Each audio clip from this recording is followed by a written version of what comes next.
Welcome back for another Bicentennial Barn restoration update.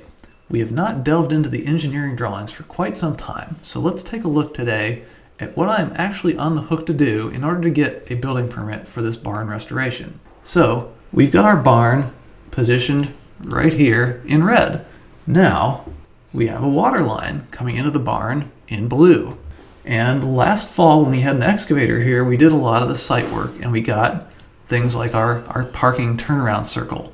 But we are also on the hook to have a fire pad right here under the water line, which I was not allowed to put in the building because I didn't have a building permit. So we've got a muddy mess over here in this purple area. So today I'm going to personally put the fire pad there.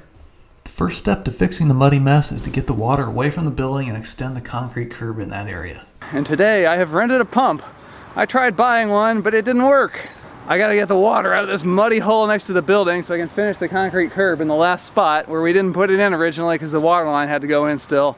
The rental pump actually worked amazingly well. It gave me confidence to push the schedule ahead and get the concrete form started. All right, here's what's happening. I just called Ernst Concrete and they're actually available still today, even though it's 2 p.m. on a Friday. They're gonna get me a load of concrete. So I am forming this sucker up by myself and pouring concrete right now. And this has just become a much faster paced process. All right, so this is a structural footer. It doesn't have to be beautiful, and believe me, it's not gonna be the way I form concrete. But I did get the thing formed up one way or another.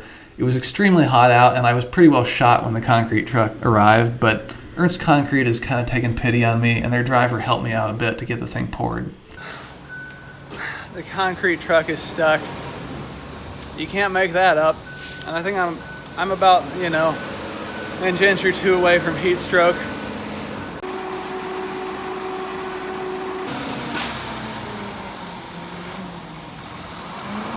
I told you it was a muddy mess. But anyway, the driver had skill. He got himself out. So the next step is get the dirt ready.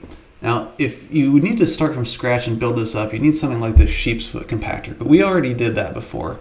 Right now, we just need to get the thing flat and draining the right direction. So I'm using this mini excavator and going over and over the dirt until we get it flat and ready for the geotextile.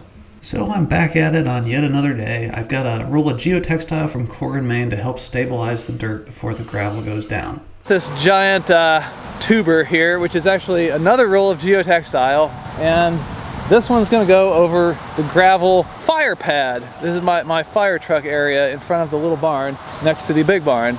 Yeah, I need to unroll this sucker. Did I mention it's hot out here? Oh well. I'm going to find my lifeless, heat-exhausted body laying next to a pile of geotextile. Okay, so why am I doing this? Well, the geotextile basically stabilizes the dirt. If you don't have the best dirt, you can roll this stuff down and it'll be completely bomb-proof.